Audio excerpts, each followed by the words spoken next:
Welcome to Worst Case Scenario. This one's called A Slim Chance for Ungava Caribou. Back when the Trans-Labrador Highway was all potholes and dirt, wary drivers slowed down, but not just because the relentless bumps threatened to throw them off the road.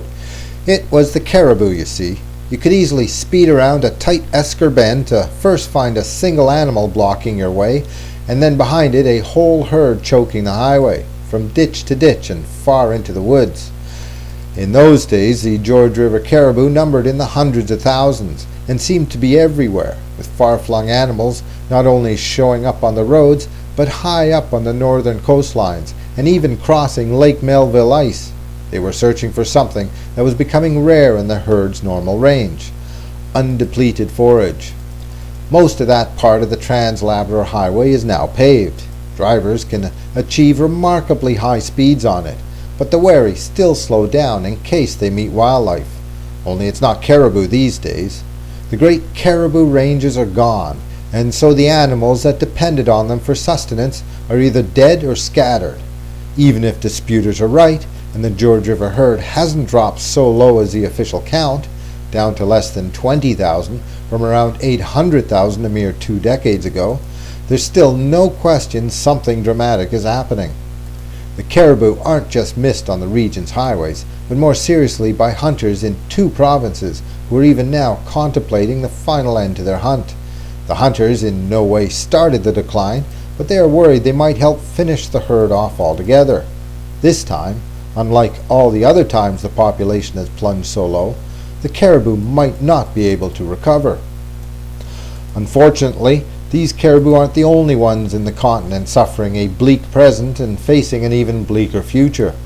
There are woodland caribou, for example, in northwestern Quebec, across northern Ontario, and into Manitoba that are in danger of having most of their habitat cut down around them.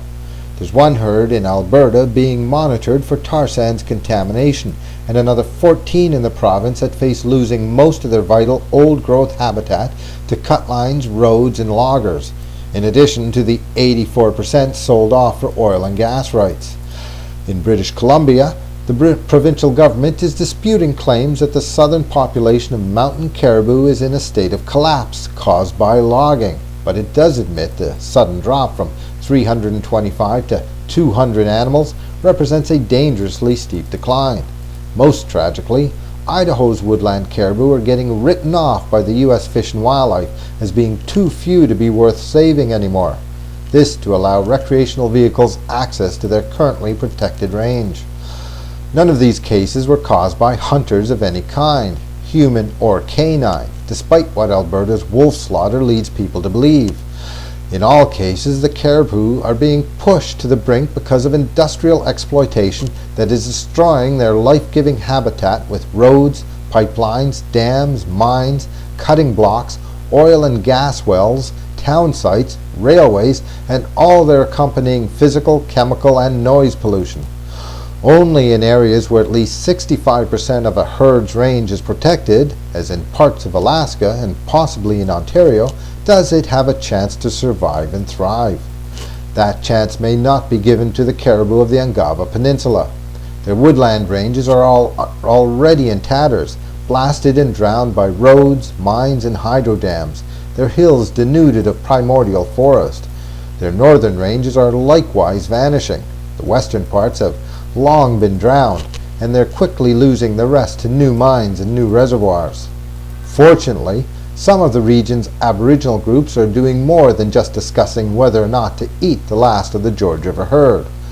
While a hunting moratorium has been declared, and some groups will even follow it, the Nunatsiavut government has gone further, becoming involved in a proposal to protect 3.5 million acres of caribou calving grounds from mineral exploration and other kinds of industrial destruction. A hunting moratorium might preserve the caribou for now, but only habitat protection can bring them back. I'm Michael Johansen in Northwest River, Labrador.